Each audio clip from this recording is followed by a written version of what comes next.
About the last session, going from basically the transition and some of the issues that we'd have to look at. This session I'm going to zero more in on the pastors, okay? Because obviously the church has to go through some changes through this whole process, and we pastors do too. I mean, there's no question that this is a different ballgame for us. Like I said, I was ordained American Baptist pastor in 1981, had graduated from Gordon Conwell Seminary in 81. I came into a church, expected to work full-time. That was going to be my only job, my only career, my only ministry, per se. I was expected to do things that good pastors do. I remember one of the first memories I have of my very first church. I was 2 weeks ahead of the event. I walk in there and they say, "Guess what, Pastor? You're doing the youth class for Vacation Bible School." Oh, okay. I guess that's what we pastors do. So I did that. Of course, probably I should have learned to say no a few times. That first church experience, you'll never forget that. I have to tell you a story. This has nothing to do with the seminar, but I like humorous stories, as you might have been able to tell. But they every year had a church bazaar. Okay, and they had they had pony rides, and they sell crafts, and they sell different things. It's a fundraiser for the church. Well, they had booths all over the place. You should go to this booth or that booth. Well, when they advertised in the local paper, the St. Albans Daily Messenger up in Vermont, there was a typo in the ad. The Georgia Plain Baptist Church will be having crafts and booze, B-O-O-Z-E. I'll tell you what, our attendance was quite good. But I just, I have to admit, my wife and I just burst out laughing. Some of the women of the church were not particularly thrilled with our laughter, but I couldn't help. But I just thought that's one of those priceless moments in ministry you just can't make up. But crafts and booze at the Georgia Plain Baptist Church. Wow. Yeah, so I guess I've always said I can double your church's attendance in 1 week just to offer free beer Sunday morning, and they'll be there. But anyways, I'm not advertising that. Folks of you online, so you're probably wondering, who is that crazy guy doing that seminar up there in Utica? But anyways, but we're going to talk about from being the lead actor, which has been the culture in a lot of churches, for being the supporting cast. We still have a vital role, and I don't think, one thing I will emphasize, the pastoral role does not end. All of a sudden we become obsolete. And I think some pastors are fearful of that. Are they going to become obsolete? I don't think becoming obsolete is most of our problems. Most of our problems is we want to maybe share the responsibility a little bit more. But I think there is some of that fear and that concern. And I think actually our pastoral role will even have a more significance because we're going to be discipling and training, even if it's only one or two people in your church, maybe just one person. Maybe you have a very small church and there's just that one person. Maybe that is going to be your primary ministry, to really mentor that one person, disciple that one person. Discipleship, that's not a new concept either. Actually, Jesus kind of did it. He kind of did discipleship. So again, what's the Great Commission? Go and make disciples. And that's really what we're really talking about. But anyways, we're going to talk about the changing role of pastors, because I think that's helpful to kind of look at what's happening pastorally. The traditional role was this, and this is a quote from MacDonald's book. The pastor would lead worship and preach weekly, provide pastoral care, direct meetings, spearhead missions, organize programs, and manage staff, whatever staff you have, or manage leaders, whatever. We were basically, the expectation was, it's your job. You do it. And I was talking to someone earlier today saying basically that's the attitude of the church. This is basically what we hired you to do.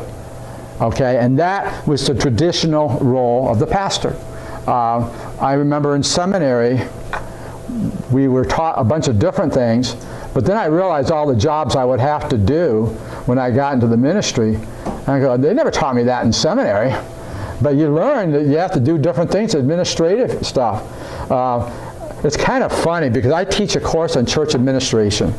And I don't know how I got to teach that, because I'm lousy at it. But they asked me to teach it, and I said, sure. Well, the nice thing about that class, I can tell everybody, I can tell the class all the things I did wrong for 32 years. So I mean, there is a thing about experience and some of the things that we maybe have failed in. But again, we were kind of expected to do a lot of the things that's going to be changing. The traditional role is that pastor did everything in the church. Now, the next thing I want to talk about, with reduced time, the pastor's role is going to change. It's going to be redefined. There's no way around it. And if you're a church that's in process right now between having gone part-time or having gone full-time and now going to part-time, I know one church at least here they're in the pastoral transition. They have a search committee and all that. One of the things you're going to have to discuss very extensively, what exactly is the job description and the expectations that the pastor has. You're going to have to talk to your leadership about this, because there's going to be people in the church, they think it's going to be business as usual. They're going to think, okay, well, this is what we've been doing. You know what the famous last hymn words of the church is? As it was in the beginning, is now and ever shall be. Now, that is supposed to be in relationship to Jesus Christ, the same yesterday, today, and forever, not on how we do stuff. But I swear in some situations, well, we've always done it that way before. What, change? You mean we got to change? You know the old joke, how many Baptists does it take to change a light bulb? What, change? I mean, it's reality. Deal with it. And the pastor's role is going to have to be redefined. He talks about this on page 63. If you look at your books, again, a lot of what I'm referring to, he mentions this, but in page 63, let me just get the page here. He starts off the whole chapter. He says, when a congregation shifts to part-time clergy, in the very first paragraph, one question looms exceptionally large. What will be the pastor's role? For generations, congregants thought they knew the answer. The pastor would lead worship, and then I mentioned the quote there. But again, one of the things we'll have to do is redefining what that role is going to be. And really we're defining it the way the New Testament does. Again, I like the fivefold ministry you talked about earlier, because that may be some of the preaching and teaching that needs to take place. As pastors, how do we, from God's Word, from the Scriptures, how do we then begin to say, okay, this is what the church looks like, what we're called to be. And still there'll be people that won't get it right away. Still won't people get it at all. Still there'll probably be somebody that sleeps through the sermon. I mean, that possibly could happen. I actually had somebody sleep during an Easter sermon once, but that's a whole other story. I was ready to put a CPAP on the dude. I really was. I mean, he was loud. You might have somebody like that too when you're trying to teach about this. But anyways, the role is going to be redefined. The third thing is, once that role is defined, here is a very important thing. It must be reviewed regularly. You don't just talk about it and kind of put it in the file for a year. But I think it needs to be reviewed regularly. I think that is so important. I don't care if you're by the way, I don't care if you're a full-time, part-time, somewhere in between time, whatever. I think that should be done anyways. So it really has nothing to do with just this seminar. But I also think, especially if you're making that transition, what are the expectations? What are the communication is so important. I mean, as you talked about, we alluded to it earlier, the whole phone thing while you're at work. I mean, those things, and there are probably other things I'm sure in your ministry that they're going to have to be reviewed on a regular basis. How is that going? Because then you'll have people in the church that will sit there and say, well, Reverend so-and-so didn't see me because I had a hangnail and I couldn't be seen. Whatever. People have certain expectations of what they think the pastor. I think the fact that sometimes if you mention the word part-time in some of our churches, you might as well say a swear word. You might as well, it's like that puts all kinds of red flags in people, and they want a pastor that's there all the time, doing all the stuff for us. So it has to be reviewed regularly, because it's not something that'll just go away just because you plan for it and that kind of thing, but it's an ongoing thing. Churches fail when roles are not clarified. Declining churches do not do the work of stations. Unfortunately, many churches have gone part-time, do it on the seat of their pants, and never have really defined what the role was going to be. We've talked a lot about that, but I think we as pastors, it's one of the things we need to ask the questions. What then will my role be? If let's say you're in a situation and your salary is going to be reduced because the congregation's only 10 or 15 people, and they're in a position that they really have to make some decisions. Okay, what does that say about my role in the church? And that's a hard thing. Don't we have to get out of this mindset that we have to have a part-time job, another part-time outside of the church, another vocational position, as an excuse, okay, for what we're talking about here? Okay. Because I'm at a point now where, I'm stepping down. As a chiropractor, I'm retiring from chiropractic in the next several months, and I don't want the mindset of the church to be, oh, okay, well, then we can have more of you now because you're not doing that now. You understand what I'm saying? That's a great point, because you know what?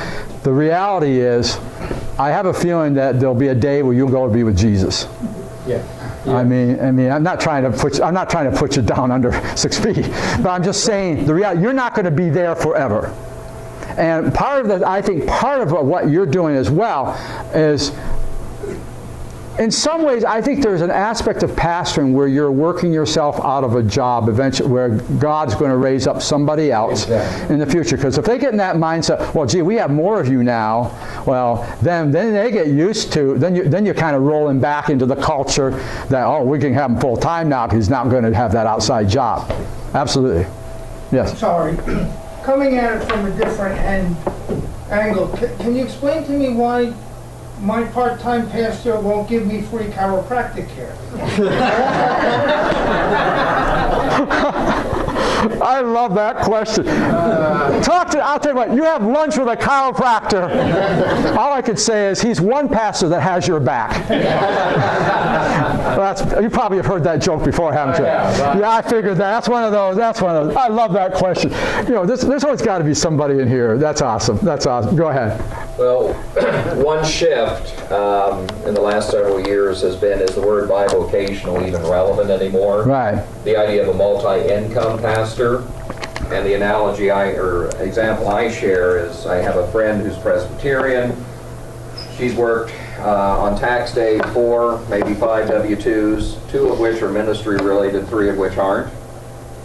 And people will look shocked, and I'm like, but that's fairly normal for clergy these days.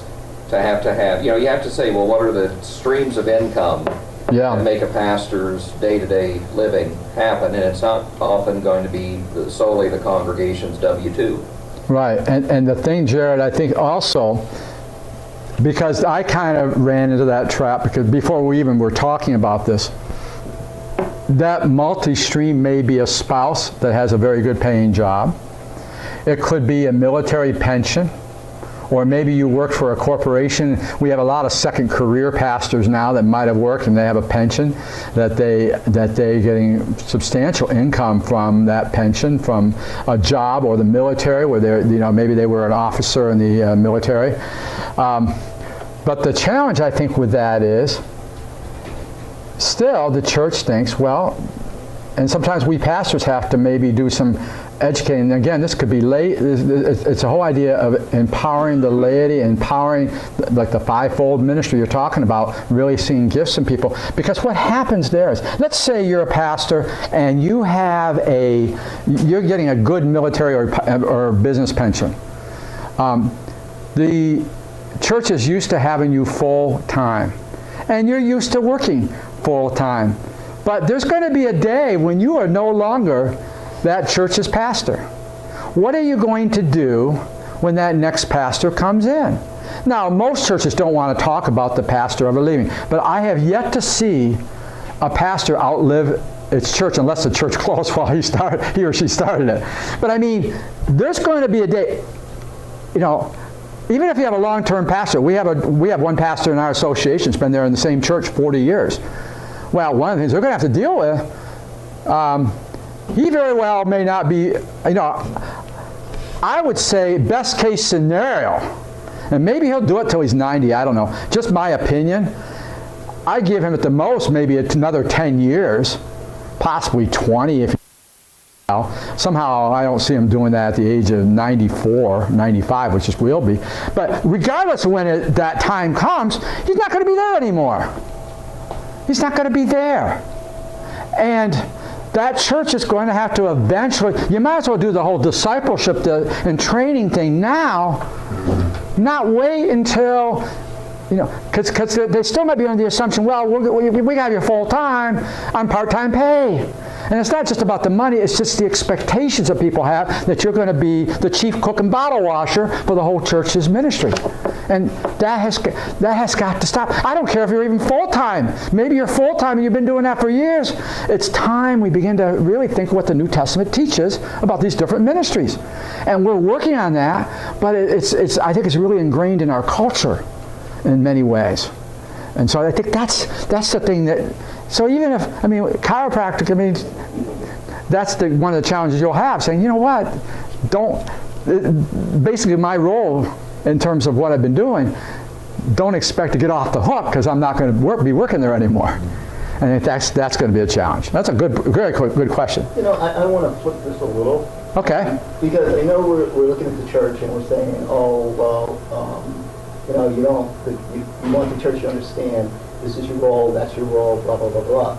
But as a part-time minister, and we were talking about this coming in, I think as a minister, you have to look at your emotions as well. And what I mean by that is I have the love for the church that I'm at right now. I love the people that I work for. And I understand the situation. So as a pastor, I have to remind myself within my head that I can only do but so much right now. It's hard because I want to do more. Right. I want to do more, but I can only do. And so at times I find myself beating myself up, you know, because I can't. So I'm looking at the emotional part of it for the pastor. I mean, we're looking at it from, I'm saying, a congregation point of view, but as a pastor coming in, it's because you care so much for the people that you are worshiping, you are helping.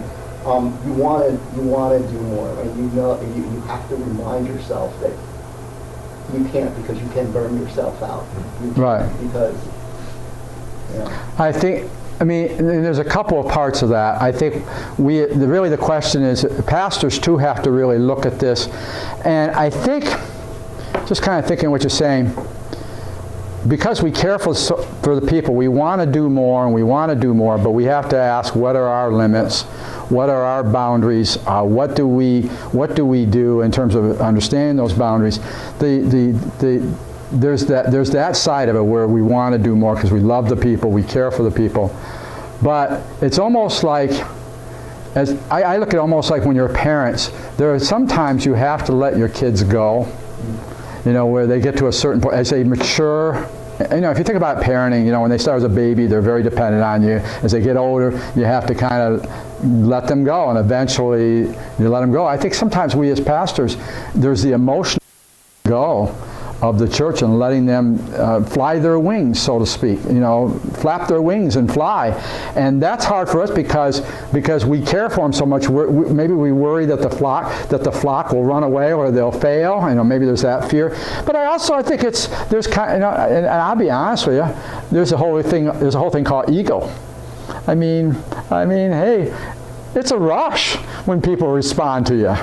You know, it's a rush. I mean, emotionally, it feels good when people respond, and it's good to want to be needed and be wanted. You know, that makes you feel good. And so there's that side. There's a different dynamic psychologically, but I think that's a very good point.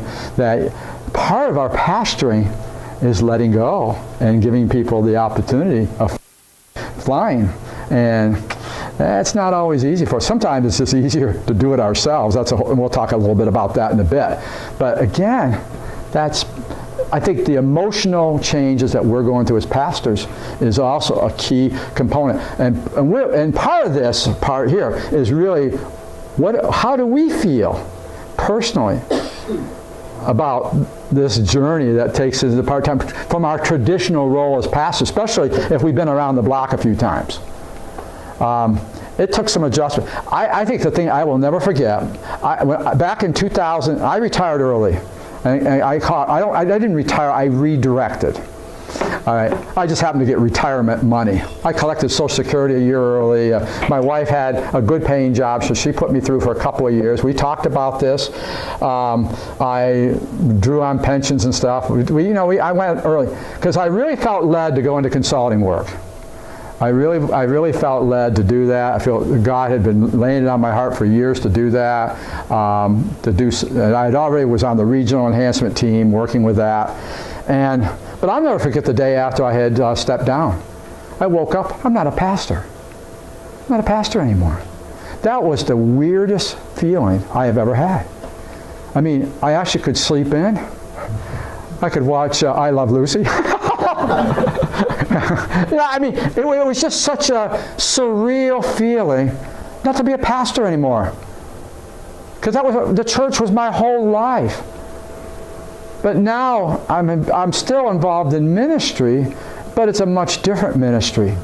I do a lot of supply preaching. Of course, I always tell people, one of the things I love about what I'm doing, I get to do all the cool stuff in pastoring or ministering, but I don't have to go to any board meetings. Wow, yeah, I could live with this. But I really enjoy what I do. But it was such an adjustment because I just realized how much of my ego, how much of my life was wrapped into pastoring. Especially my last church. I was there 19 years. I cried like a baby when I left them. I knew it was the right thing. I knew it's what I had to do. But it was the hardest thing I ever did. Saying goodbye to them. It was brutal. Brutal. And I think you're right. And if we might still be in the same church, but learning to let go in small ways, it may be very hard for us. Because we want that need to be, we have that need to be needed type of thing. I can't tell you how important. It's needed, and I think it's also caring. Caring, yeah. You have to break those two up. Because it's needed, and it's also caring. Yeah, caring, yeah, and caring for the people. I mean, your heart's with them, and you just pour your life into them. You pour your life into them. But part of pouring our life into people is turning them loose. And that's the part we struggle with. I mean, you think about Jesus. Turned them loose. I mean, think about his ascension, and all that, and how he just turned people loose. So again, I think that's just, but again, that's just a thing that's very, very good point. Very good point. Okay, thriving churches design pastorates intentionally.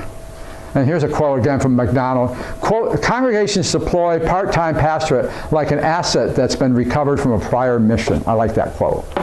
And again, going back to the New Testament, going back to, we're not reinventing the wheel here. We are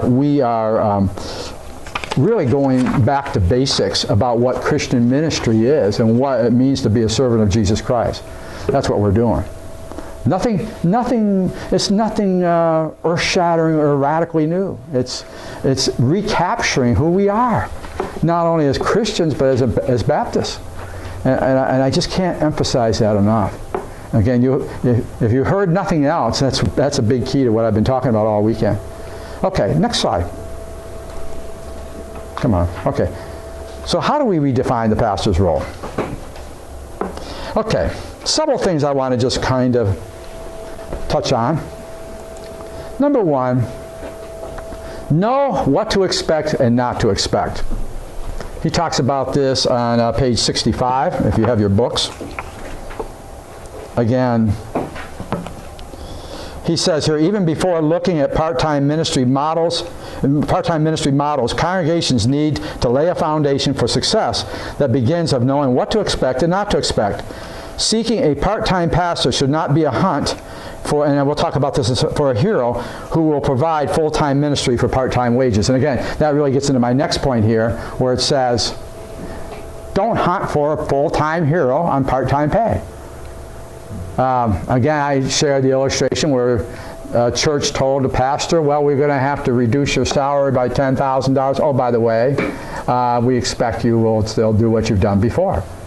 Well, again, expectations and communicating those expectations is crucial. The more you do that, I think you'll have a clearer understanding of who you are. We've already talked about this. The laity will need to step up. Again, we're kind of moving. These are things we've already talked about. This is a key one to me. Let's say you're in the search process. This is particularly churches in the search process. You got a prospective pastor, and let's say all you'll be doing is offering a position that's part-time compensation. Okay, part-time. Again, I'm using that word part-time. Again, I don't like that term, but it's for whatever purposes. That's what we're using. But let's say you're on a search committee, and right now you're offering a part-time package. Because part of it is always going to get into salary, compensation, and all of that. Don't say to the pastor, well, we hope that it will be a full-time position again someday. Making promises. You're better off saying, we don't know what the future holds, but this is where we are now, this is where we need to be, and it really, if God is calling the two of you together, it will work out. We also need to really understand, and I don't want to diminish this, the role of prayer and the calling of God. Ultimately, it's a calling of God. If that person is called to be your pastor, God is going to work out the details. It's a thing called faith. That's kind of mentioned in the Bible, too. You know, that's kind of a Bible thing, too. But I think the problem is, sometimes churches, you know, they feel guilty that they've had to kind of go part-time, or they feel like they failed somehow, and they're hoping, if only Reverend Houdini comes back, or Houdini.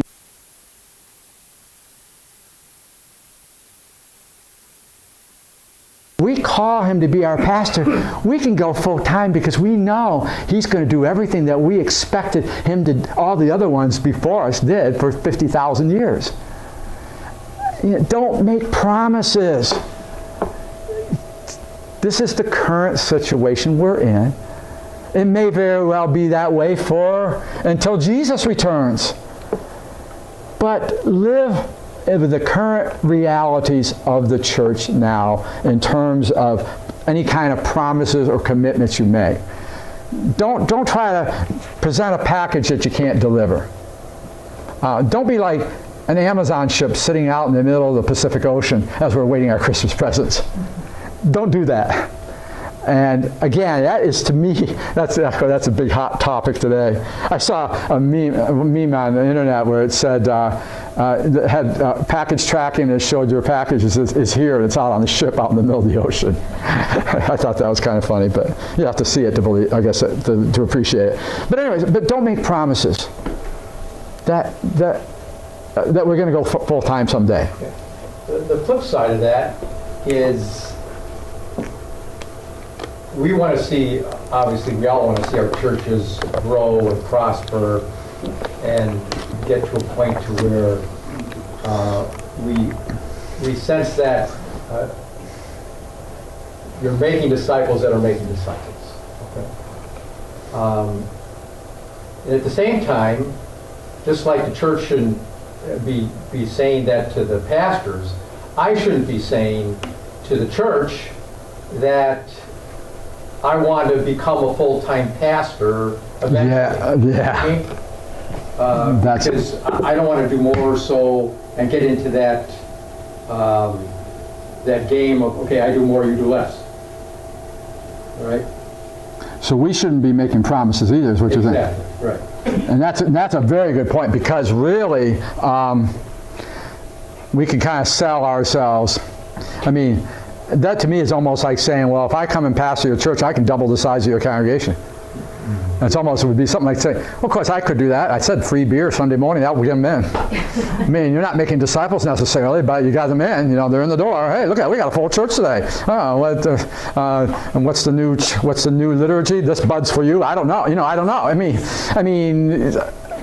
you can play those gimmicks, but that's not what we're about. We're about making disciples and being followers of Jesus Christ, not doing that. Okay, I mean, so I think you're right. We have to be careful not to make unrealistic promises. It's saying we understand the situation. This is where the church is at. We are going to minister based on what we know and trusting God for the future. Now, if God, for some reason, decides the church grows and you see a revitalization and it happens, I'd rather be surprised by that than making promises and being disappointed. I mean, God sometimes does some crazy things that I never would have expected that would happen. That's great. I mean, praise God for that.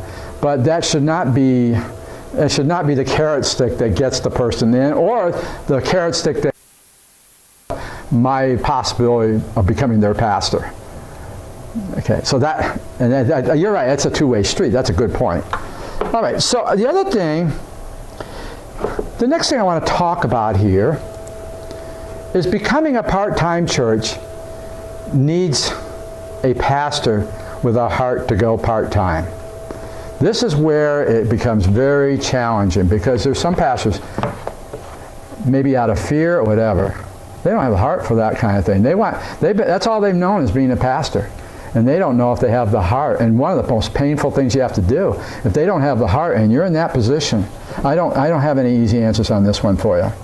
One of the hard conversations you're going to have.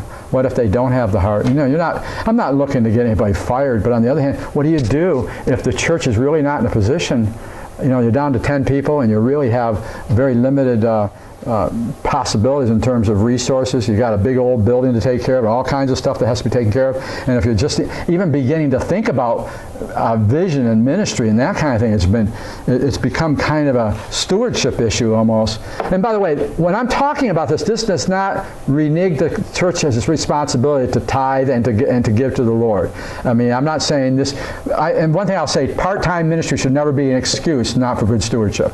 And I think sometimes I don't want to just be an easy out, but in some situations that's reality. I mean, if you only have 15, 20 people and most of them are on very fixed income, and maybe you have a bunch of big givers, but sometimes you have to make those tough choices because their church is not in a position of being able to provide the funds to compensate somebody full time.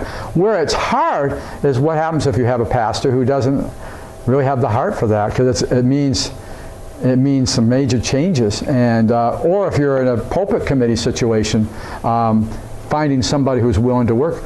I just worked with I've been working with a church in our region, in our association. They have just called a pastor, but he's going to come in just a few hours a week, and they were 4 years. The nice thing about that, they were 4 years without a pastor. So they gotten used to the lay people really having to take charge because they've had to use supply preachers to come in. I came in a number of times to preach there, but because they've had that 4-year period, now they're tickled pink that there's somebody coming in to at least do some of the work. Now they're going to have to continue to do the things that they were doing, I think. But I think at least and he wants to work part-time. He wants to work part-time. He doesn't want to be in a full-time position. So I think you already have to have kind of that vision and that dream to do that. I think that, let me just put this here, full-time pastors, and this is very important, should voluntarily be open to part-time ministry. You don't force them. You don't sit there and put a gun to your head and say, guess what, you're part-time whether you like it or not. And there's some churches that have operated, you've shared some of that already, where, hey, by the way, we're cutting your salary. Oh, we still expect you to work all full time, but right now you're going to be part time. Again, what's their heart for ministry? And maybe that's where you take the 18 to 24 months to transition. And it very well may be that pastor will leave. I can't guarantee. Maybe that's not their forte, and maybe they will go look for a church that would be more of a full-time position than that church would be able to offer. That doesn't mean it has to always be the case, but I think you don't want to put them in a position where they're backed into a corner. Are they open to that kind of ministry? And again, we said this a lot, planning, planning, planning. Advanced planning is a must. And again, we already talked about the long-time beloved pastor and what happens when the church is unable to continue to support that pastor. That's a question which we've talked about already. Again, but it has to be planned out. It has to be really thought out when you make any kind of transition. Just a couple other things on this slide. Pastors should be able to be part-time without being financially stressed. This is always a major issue. What do you do when they say we're cutting your salary 25%? Because our backs are against the wall. How do we handle that with a pastor standpoint? Yeah, Jerry. I think it's also helpful to note that sometimes a longtime pastor served for 20 plus years, but when you look at the cost of living, their salary really has been flat. And so what they were making, 10 years ago is the same package as 2021. And so we've run into that when a pastor retires. Actually, what they thought was full-time equivalent has started to become very nip and tuck. Yeah. And I know churches sometimes get sticker shock. When you make changes, they get sticker shock that what the compensation for a full-time pastor is now. It's and I think especially if they're young or not just necessarily young, but just got out of seminary. I mean, I came out of seminary. We had a whopping $600 of debt coming out of seminary. $600 is all I owed. My wife was a nurse. I didn't make a lot of money in my first church, but my wife, she was doing okay. We paid that off very fast. We were basically practically debt-free. Not uncommon to be $50,000 in the hole coming out of seminary, especially if they went to undergrad right before that, seminary. Not uncommon. 50 grand. Now, how many of your churches are anywhere near paying that today? I mean, think about that. That's why I said to that young seminarian, I talked to him a few years ago, what's your advice? Let's just find another job to go with it. You're not going to be doing this alone. That's not all you're going to be doing. Find something that you're interested in besides just pastoral ministry, that you can supplement your ministry and be part. Basically, my strong encouragement for seminarians today, become tent makers. I mean, if we're talking 80% of our ABC churches being in this position, if they're going to get called in the American Baptist churches, they're going to 80% probability they're not going to be in a situation where they'll be able to, especially if they got $50,000 in debt. I think sometimes we have to have some very honest conversations. I think seminaries need to realize this. I think they're starting to, but they've kind of been. Sometimes they don't change real fast either. On this, they're used to. They're almost. Put them out. These are the core courses, which are fine and all that. But I think we have to begin to think more creatively about how to help these pastors. Maybe not only in terms of theological training, but maybe vocational training and maybe some other areas that maybe they would be interested in and gifted in. And then supplement those two ministries together. Because it could be a ministry. If you work as a school bus driver, hey, great ministry to children. Whatever that is, there may be other ministries. So I'm sure you working for the county again is a different kind of ministry that kind of supplements what you're doing. Yeah. But I was thinking about seminary as you were saying that, and when I was going to Palmer, again, I think maybe this has shifted a little because I can tell you many of the people that I was going to seminary with were working a full-time job, going to seminary at night, and also a pastor. Right. They did that. That is changing. Yeah, I know, and technically even I was that because I was pushing bedpans while I was in seminary. Yeah, that was a great job, really, as I said last night. But I think sometimes we get I think historically, and I think it is changing, Historically, though, you might do that while you're in school, but it's the kind of thing you did in school. But when you have a real job, you're out there, and this is what you're doing the whole time, your entire time.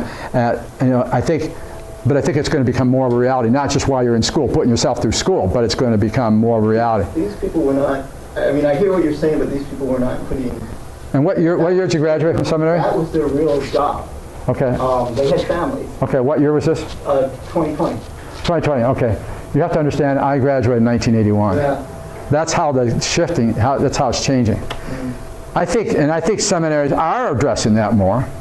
So there is progress, and part of it is the reality. A lot of seminaries are closing because the ones that don't address that or understand that may be, and I haven't done any studies on this, might have a tendency of maybe closing first because they're still trying to use the old model of, we're going to train you to become this a master of everything in the church, without the realities that you had people who already had full-time jobs and doing this kind of stuff, and that became, were some of them like second career pastors? Yeah, I would say yeah. See, that's a big difference too, because when I was in school, we had only, that I can think of in my class, maybe 1 or 2 second career people.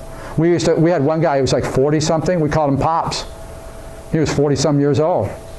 I mean, this idea of a guy being 40, usually it was a guy back in those days, but even a man or woman who was going into ministry, this idea of a 40, 45, 50-year-old person going into ministry was a foreign concept in those days. But now it's not, you're right, they already have careers. Yeah, Jerry.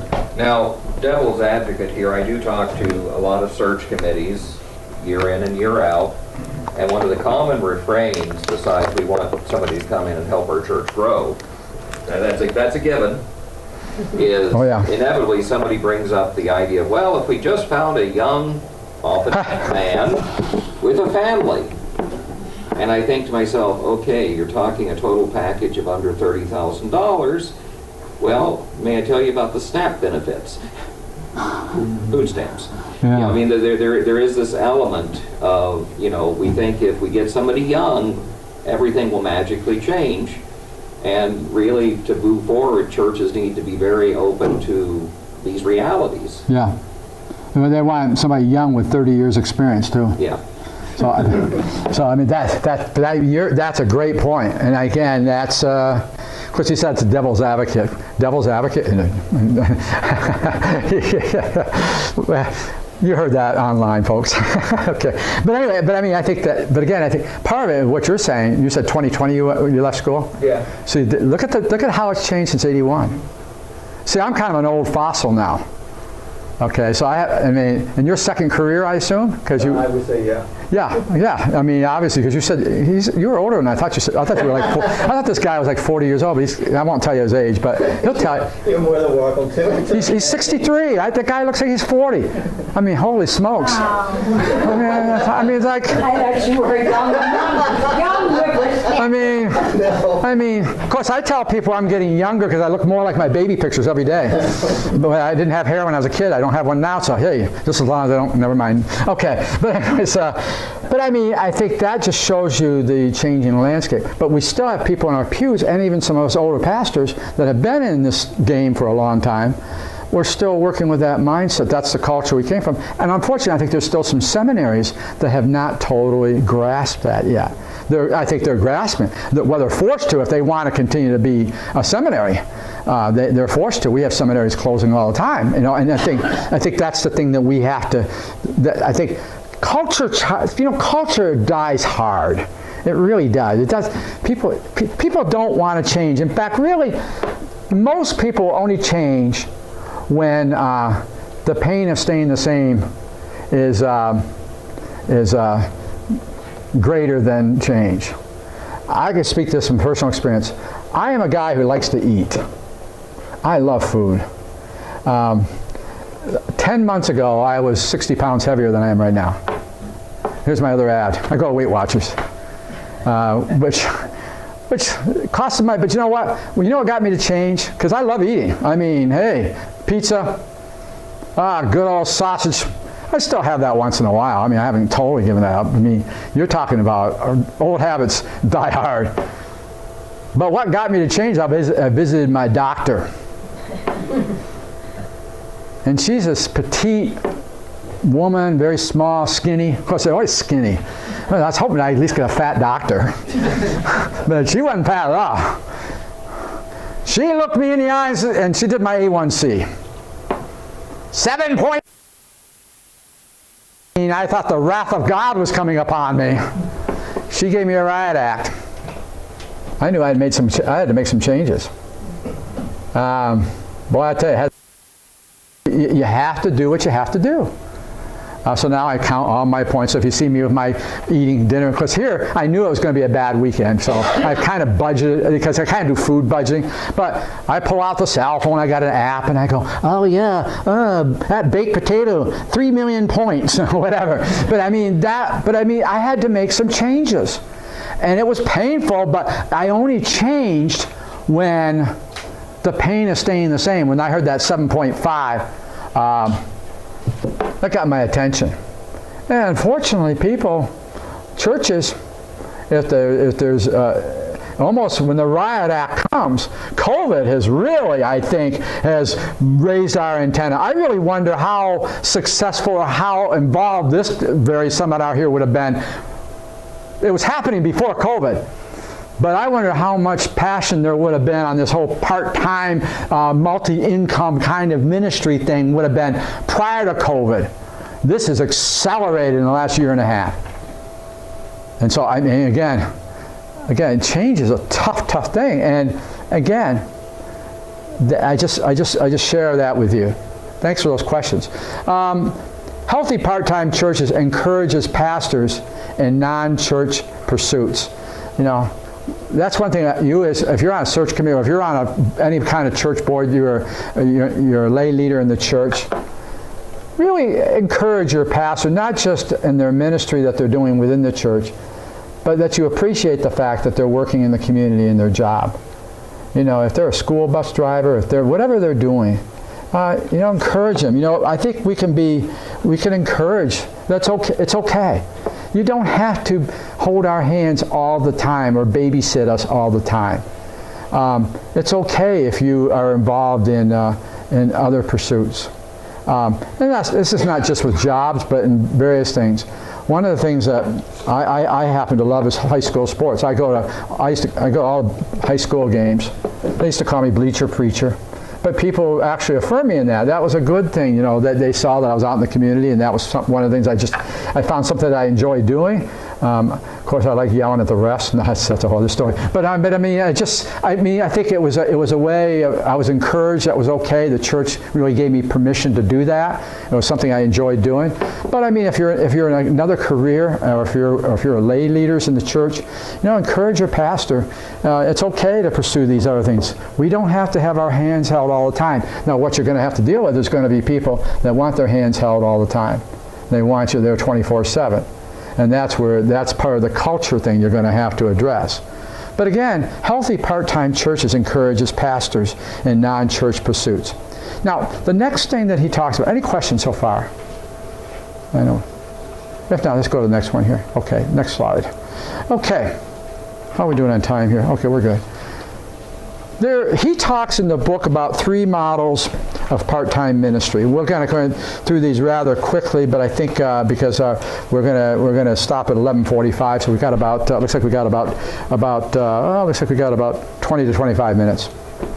But 3 models of part-time ministry. Model 1. And we looked at, in session 1, we talked about various types of part-time ministry. We talked about the bivocational. We talked about the pastor who has 2 churches. We talked about the different models. Jeff Woods' article. Also, we talked about what Tom Rainey had said about co-vocational versus bivocational. And we discovered that not all churches, part-time kind of ministries, have the same description. They're different. So we did talk about that. But in this particular session, he breaks down the models into 3 main models of ministry. And you are going to have, one of the things your church will have to do in this process is really what will be the main focus of your particular ministry. And he talks about, first of all, the pastor as equipper. Okay, and then he talks about the pastor as ambassador, and he talks about the pastor as a multi-staff team member. And we're going to look at each of these. Let's go on to the next slide here.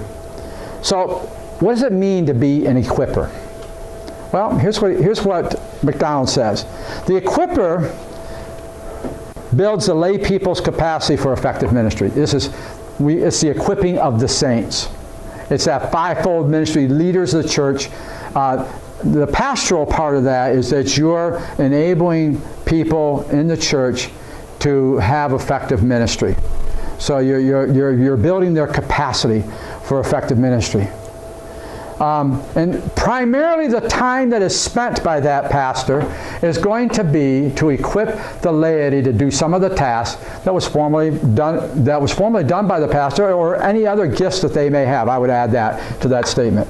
So perhaps in times past, you did everything.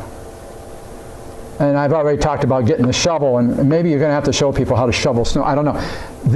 But part of equipping is being able to share the ministry more, being able to farm out some of the responsibilities. And your primary time is going to be spent doing that. That is crucially important if your church has not bought into it yet. I think you're going to have to spend most of your time equipping. Not only teaching the scriptures about what does the Bible say about the priesthood of all believers, about gifts, all that stuff, but it means equipping. Now, Phyllis, you sound like you did that in your church. How many years did that take from the time that you were like that full-time church to where you are? How many years has that taken? Well, this will be my 12th year, but the reason I'm doing all the spiritual gifts is because we just recently rewrote our bylaws. And Constitution and brought that up to date. And in that, we realized that previously we had several committee heads, and they all were required to attend the board meeting. And our church is elderly, plus it's shrunk in size, and so we only have so many people. And when you have 10 times as many tasks for 5 people to do, it doesn't happen. So what we did is we rewrote that so that if you wanted to serve, you didn't necessarily have to be on the board. We divided it up into operational, spiritual, 4 different categories of the church. And we have one person that'll come to the board but check with the other people.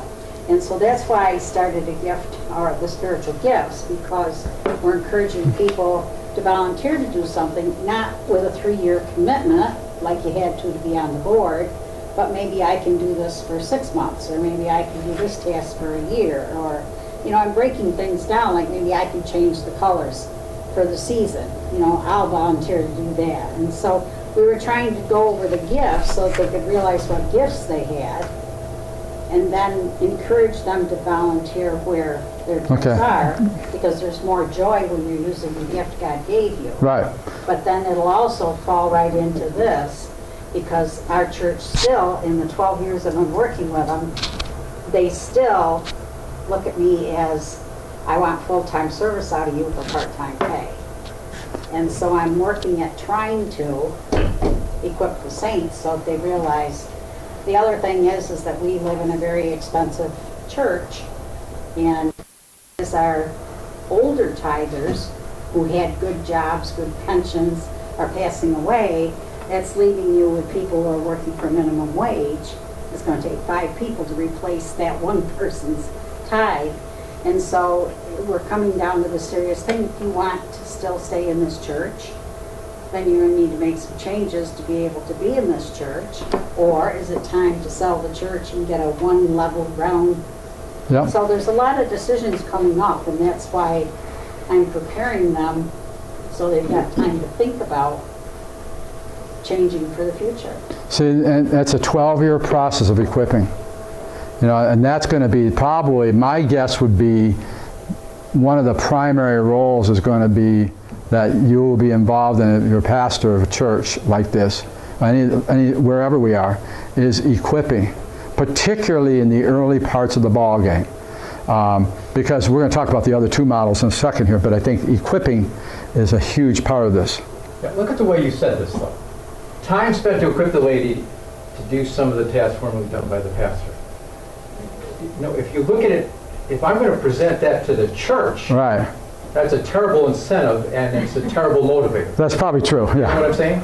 You know, I'm doing it to build up the body of Christ. Right. I'm not doing it so I got an easier load. Right, and that's probably a good point.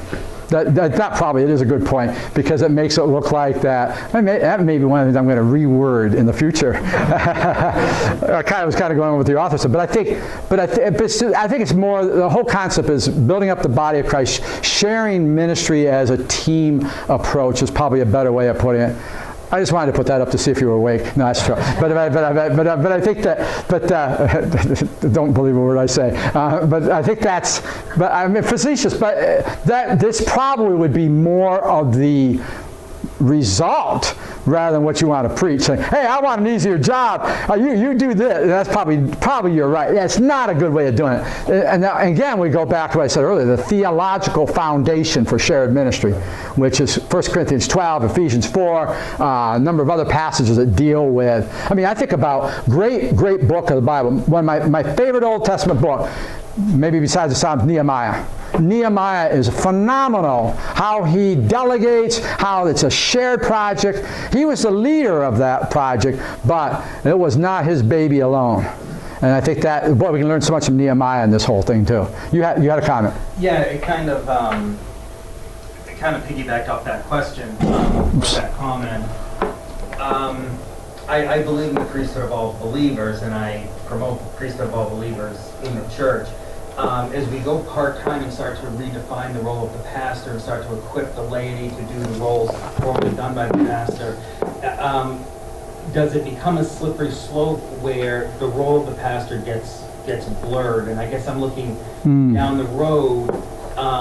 When I was in seminary, looking at the American Baptist, and that it's congregationally led and priesthood of all believers, and we're all in this together, I would say, what's my role as the pastor going to be? If I'm an attorney, I can sit on the bar. If I'm a CPA, I can sign off on an audit, etc. As you redefine the role of the pastor in this, should there be a line of demarcation that signifies this is, because it is a paid position. Yeah. We're equipping people to now voluntarily do these jobs. Is there a line, or should churches be encouraged to make a line of demarcation where this is the role of the pastor? Or should our denomination? Because I could just, not now, but 20 years down the road, are we going to blur the line too much? That's a good question. That's a great question. And the question for those online, by redefining these roles and changing the roles of the pastor, are we going to blur the line too much? That is a great question. Just how I would answer that, I think one of the things, first of all, it's going to be very important to know what those lines are, both with everybody involved, you know, leadership, the church. That's going to be, communication is going to be key in all this, trying to talk that out. But I actually, to me, the way to really talk about what are the definitions, what is a pastor, is going back to what does the scriptures teach about shepherding, about leadership. One passage that comes to my mind, I think a lot of serious biblical study, Acts chapter 6. What had happened there? There was a problem with the widows not getting food, the distribution of food. What did they do? They appointed 7 leaders to oversee the distribution of food. And what did the apostles say? They were going to devote themselves to prayer and ministry of the word. So they were setting the parameters of what they would be doing. Okay, that this was their calling. I think a lot of it is, what do we feel called to do as pastors and as churches? What do we feel called to do? Yes, I think we can blur the line so much that I actually think by what we're suggesting this weekend is our roles are going to be even more defined rather than the kind of the splattering roles that we've had in some churches for years, where we've had all these different roles. I mean, I can tell you the number of times I'm spending more time doing churchy stuff and not really doing what I'm called to do, which is preaching of the word and teaching and discipling and all that stuff, because we get caught up in all this garbage. That's a French way of saying garbage, by the way. Garbage that really is not part of our calling. I would hope that as we're studying Scripture, as we're talking about expectations, that we're going to have it even more defined and narrowed. The problem is how do we do expectations? But I do think that that's a great question, though. One thing that just occurred to me is maybe we should think about a counselor. A counselor brings knowledge, expertise, experience to a counseling session, but the counselor doesn't then go home and work with the counselee's teenage child. The counselor says, here's some ways you can change the pattern of behavior with your child. Now go home and do that. And yet as a pastor, sometimes we feel it's our job then to go home and change the patterns of behavior. We can guide people, train people, equip people, but it's not up to us to go out and do the ministry they should be doing any more than it is up to the counselor to go home and mediate arguments at the family dinner table. Yeah, and you're still going to need it, pastor. I think the pastor role doesn't, and I think the fear that some of us have, does this mean that if we do this more sharing, does that mean that our roles become obsolete? Actually, I think they're going to be more defined and more focused. I think it's going to have the opposite effect, because then we're going to do, I like the apostles of Acts 6. They had very clear understanding what their calling was to have a ministry of prayer and the preaching of the word. That was going to be their primary task. That they did not want to utilize the time of trying to deal with table disputes of who was getting food and not. They appointed leaders. Now, I think one of the roles would be certainly being a discipler and training and that kind of thing, and teaching and that kind of thing. I think certainly that's part of our preaching and teaching ministry. But I think that again, one aspect of this is the ministry of equipping. I mean, how are we spending our time, and this is true of any pastor, whether it's full-time, part-time, or in between. If the expectation of the church is to be one of these other models, which we'll talk about in a minute, but we're in a ministry that really needs primarily an equipper, that can cause some issues. So maybe what the equipper needs to be thinking about, how are they spending their time in equipping? And I especially think if you're in the early stages of this transition. If you've been doing it for years, your pastors may have a different role. We'll talk about the other roles in a sec. But if you're, especially in the early days, and you're trying to formulate what it means to redefine the church in terms of what shared ministry looks like, I think there's going to have to be a lot of equipping going on. Phyllis has put a huge investment in her church for years and years and years of this, and 12 years, and still it's a work in progress. So the equipping part, it sounds like it's been a big part of what you had to do in the last dozen years. But if Phyllis is off running around, that doesn't mean she doesn't do the other things and do the other things in ministry, but if she's spending most of her time being an ambassador of one of the other models, then it really is taken away from really the job that God's calling her there. We'll talk about the other models too, you'll get a better idea of that. Okay, the next one. Equipper. Pastor meets with lay leaders and trains them. Examples, working with lay leaders to lead a Bible study. These are just examples. Even preaching.